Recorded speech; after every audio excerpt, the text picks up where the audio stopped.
Hey everyone, welcome to Tin Taste Tour. Today we'll be making a traditional honey coconut cake. This recipe calls for really simple ingredients, and believe me, decoration is no fuss at all. So let's get started.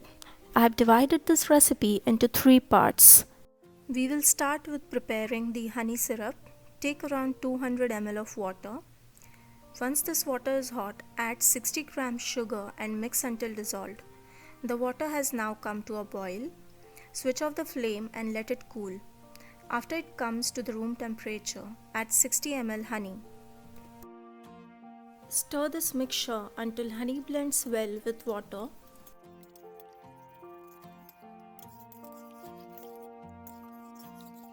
This is now ready.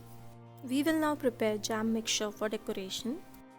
Take 4 spoons of raspberry jam. I have used a normal spoon here. The sourness of raspberry jam enhances flavor. You can also use strawberry jam if you like. Add 2 tablespoons of water and stir this mixture occasionally. Remember, jam itself is very gooey, so if possible use a non-stick pan. This has now come to a boil. Switch off the flame. It looks liquidy, but it will come to a spreading consistency once cooled. Let's now bake the cake. Take 265 grams of all-purpose flour, also known as maida, onto a sieve. To this, add a teaspoon of baking powder and sieve this mixture.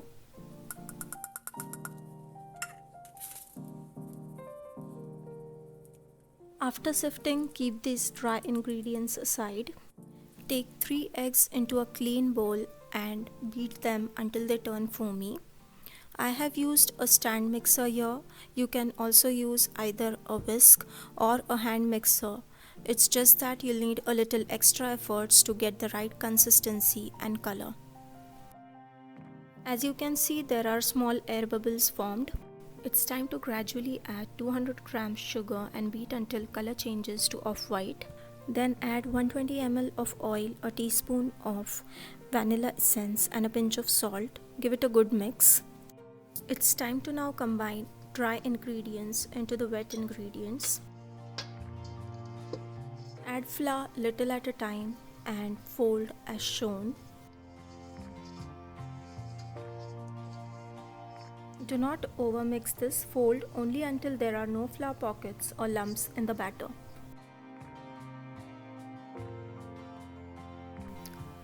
A quick tip, use eggs which are at room temperature.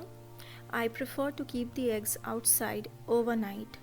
This is necessary so that the eggs mix better with the batter and rise easily.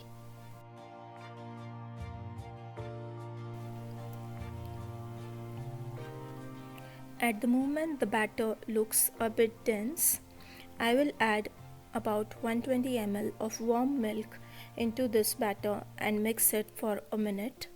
You can also add milk gradually when you're adding flour into the batter.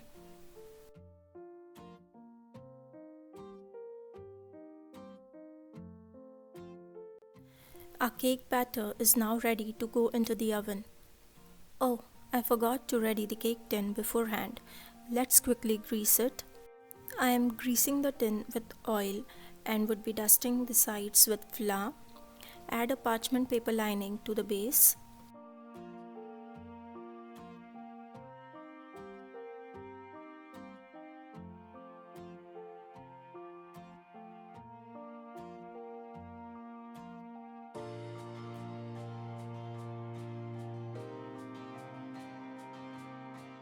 To remove the air bubbles, quickly tap the tin 2-3 times.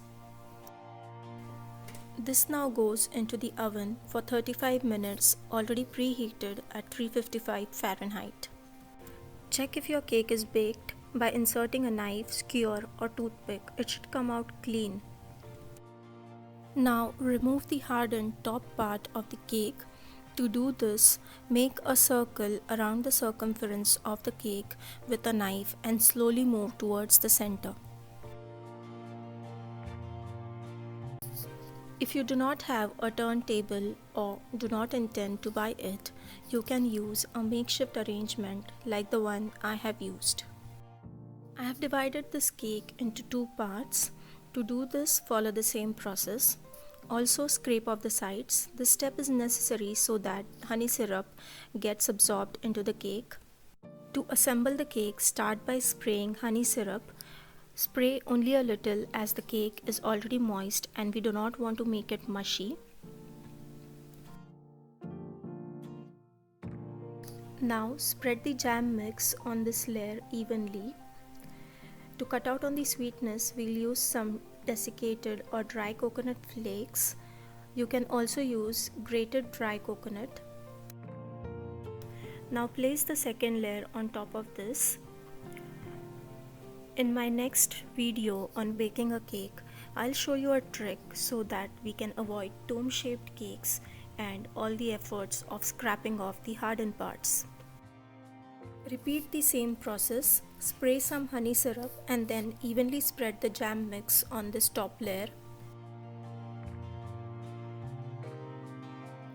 Once this is done, tap some coconut flakes onto the sides and towards the circumference of the top layer of the cake. Another quick tip: in order to avoid confusion when baking a cake, use only a single form of measurement, whichever is handy. It could either be in cups or in milliliters or in grams. You will get best results. And here you go, you are all set to impress with the super moist, delicious cake. This reminded my friends of their childhood. If you want to watch the eggless version of this cake, do let me know in comments. If you love this recipe, do not forget to like, share and subscribe. Stay tuned for more such videos. Thank you.